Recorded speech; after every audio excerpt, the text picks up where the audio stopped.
Meus irmãos, a paz do Senhor Jesus Cristo, que Deus abençoe a vida de cada um de vocês, em nome de Jesus. Amém? Irmão, como você está suportando essa situação que nós estamos passando? Esse clima de angústia, esse clima de medo, de desespero que o país, que o mundo está vivendo. Eu sei que todos nós temos medos. Nós somos seres humanos, nós somos falhos, somos fracos e temos medos. Mas que nós temos um Deus que trabalha por nós temos um Deus que guerreia por nós. Eu sei que é difícil, muita gente está desesperado, muita gente perdeu seu emprego, está angustiado, mas tem um Deus que trabalha por você. Ele não vai te desamparar, Ele não vai deixar faltar o pão na sua mesa. Confia nele, continua confiando no Senhor, porque Ele tem sido seu refúgio e fortaleza, socorro bem presente na hora da angústia. Então eu quero lhe dizer, meu amado, se você está preocupado porque você ficou sem o seu emprego, se você está preocupado porque está chegando a sua despensa, está chegando o limite, está começando a faltar as coisas. Mas eu quero lhe dizer, confia no Senhor, porque os seus servos não mendigarão o pão. Assim está escrito na palavra dele. Amém? Aqui no livro de Eclesiastes 3, diz que há tempo determinado para tudo, para todos os propósitos debaixo dos céus. Há tempo de nascer, tempo de morrer, tempo de plantar, tempo de arrancar o que se plantou, tempo de matar, tempo de curar, tempo de derrubar e tempo de construir, tempo de chorar, tempo de rir, tempo de plantear e tempo de dançar, tempo de espalhar pedras e tempo de ajuntar pedras, tempo de abraçar e tempo de se afastar do abraço, tempo de procurar e tempo de desistir, tempo de guardar e tempo de jogar fora, tempo de rasgar e tempo de coser, tempo de calar e tempo de falar, tempo de amar e tempo de odiar, tempo de lutar e tempo de viver em paz. Louvado seja Deus. Aqui está escrito em Eclesiastes, no capítulo 3, há tempo para todos os propósitos debaixo da terra, debaixo dos céus. Amém, meus irmãos? Porque esse período que nós estamos vivendo, eu creio que tem um propósito. Não é por acaso que isso está acontecendo. Não é por acaso que estamos passando por essa pandemia terrível aí que já matou milhares e milhares de pessoas. Mas aqui está escrito, há tempo para tudo. Há tempo de plantar, tempo de colher, tempo de abraçar e tempo de se afastar do abraço. Nós estamos vivendo esse tempo que não podemos mais nem abraçar os nossos irmãos, não podemos mais sequer saudarmos os nossos irmãos com a paz do Senhor, pegando em sua mão ou dando um abraço. Mas isso é porque nós estamos passando pelo tempo de se afastar do abraço. E aqui está dizendo também que há tempo de guerrear e tempo de viver em paz. E aqui nós estamos passando pelo tempo de guerrear, meus amados. Nós estamos passando por uma guerra terrível, maior do que a Segunda Guerra Mundial. Nós estamos passando por ela porque na Segunda Guerra Mundial os países lutavam pelo inimigo que se via. E hoje os países estão lutando contra um inimigo invisível que ninguém vê, que está ao redor de qualquer pessoa. Nós podemos passar aí no nosso portão, irmos passear na rua ou comprar alguma coisa no supermercado e já voltar contaminado com essa doença mortal. Então é o tempo de guerrear. Não guerrear com armas, não guerrearmos maltratando aquelas pessoas, mas que há tempo de guerrearmos com o nosso joelho, dobrar o nosso joelho e pedir clemência ao Senhor para que Ele venha proteger a nós e as nossas famílias. É tempo de guerrear dessa forma. Nós devemos ser como Paulo escreveu, devemos combater um bom combate. E mesmo se nós perdermos, mesmo se nós chegar a hora de nós partirmos e nós guardarmos a nossa fé para que possamos ir morar na glória junto com o Senhor Jesus, porque como o próprio Paulo escreveu, viver com Cristo é ganho e morrer com Ele é lucro. Então nós que estamos aqui, nós que somos cristãos, nós devemos combater um bom combate. Orar ao Senhor todas as noites, pedir clemência a Ele, pedir perdão a Ele, pedir misericórdia a Ele e pedir que Ele venha nos preparar para o pior momento, se isso for da vontade dEle. Porque não adianta nada a gente conquistar o mundo aqui e perder a nossa salvação.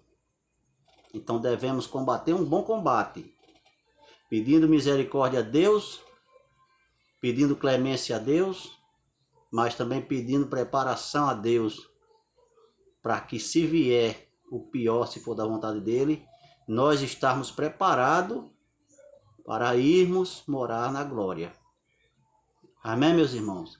Porque tem muita gente, meus amados, que estão, como se diz, guerreando com as armas erradas, estão contando as suas dificuldades, estão contando as suas necessidades para os seus amigos, estão contando que vai desistir da fé, contando para os seus amigos, mas não dobra o seu joelho em casa e conversa com Deus, pergunta a Deus, clama a Deus pela sua misericórdia, clama a Deus para mudar a vida do seu celeiro, para mudar a situação da sua família.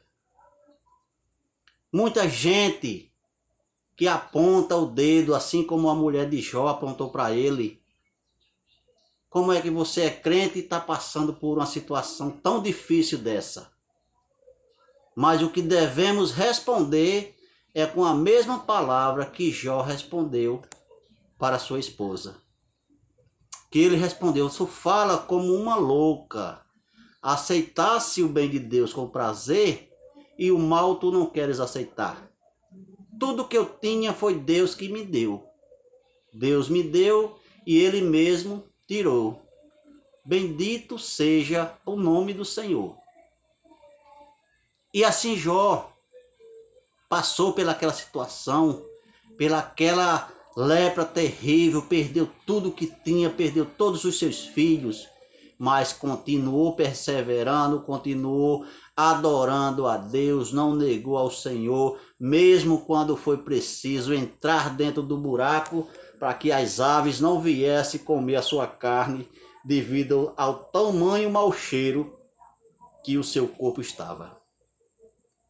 É desse tipo de gente, é desse tipo de crente que Deus quer na sua igreja.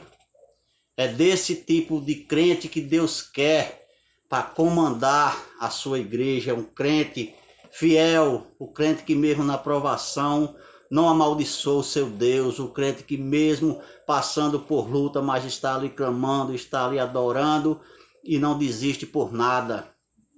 É desse tipo de crente que Deus necessita, que Deus quer que a gente seja um crente como Jó, um crente como Daniel, que quando foi levado ao cativo, ele plantou no seu coração de não se contaminar e de ser fiel a ele. Por mais difícil que fosse a situação de Daniel, ele jamais deixaria Deus em segundo plano. Até quando ele soube que tinha feito o decreto, que os sábios ali tinham feito o decreto e o rei assinou, mesmo naquela situação, que ele sabendo que ia ser lançado nas covas do leão, não negou ao Deus. E assim Deus fez com que os leões jejuassem e que nem o fio de cabelo de Daniel ele perdesse. É desse tipo de crente que Deus quer que a gente seja. É crente como Ananias, Azarias e Misael, que quando o rei Nabucodonosor fez aquela estátua e fez o decreto que todos se dobrassem diante daquela estátua. Mas eles não negaram a Deus. Eles disseram que mesmo que fosse ali lançado naquela fornalha, eles não se curvaria diante de estátua de Deus nenhum, senão ao Deus de Israel. E ali eles foram lançados naquela fornalha, aquecida 7 vezes mais. E nem o fio do seu cabelo queimou. E o mais interessante, que eles foram lançados na fornalha atados. Mas quando eles foram lançados na fornalha, a única coisa que queimou foi as ataduras deles. E ali eles andaram passeando junto com o anjo do Senhor naquela fornalha. É desse tipo de crente que Deus quer que nós seja. O crente fiel, o crente que não negue a Ele, o crente que não blasfeme o nome do Senhor. Porque devido, meu irmão, a essa pandemia tão terrível, milhares e milhares de almas vão se afastar do reino de Deus. Porque estão dando mais ouvido ao que o povo fala do que o que a Bíblia fala. Porque o crente fiel não dá ouvido a que o mundo fala, mas dá ouvido o que está escrito aqui, ó. Porque está escrito no livro de Mateus: todo aquele que ouve essas minhas palavras e a praticam, assemelhar-o-ei ao homem prudente que construiu a sua casa sobre a rocha. E veio chuvas e veio os ventos e combateram contra aquela casa, mas ela não caiu, porque estava afirmado na rocha. Assim compararei também o homem insensato que constrói a sua casa sobre a areia, e vem chuvas e vento e combate aquela casa, e eis que ela caiu, e grande foi a sua queda. Assim como essa parábola está escrita, é aquele crente que não está firmado aqui, ó. Assim como aquela semente que caiu sobre os espinhos, assim como aquela semente que caiu dentro das rochas. Mas aquela semente que caiu em terra fértil, que é isso aqui, ó. A parábola quer dizer isso aqui: ela prosperar e dar frutos.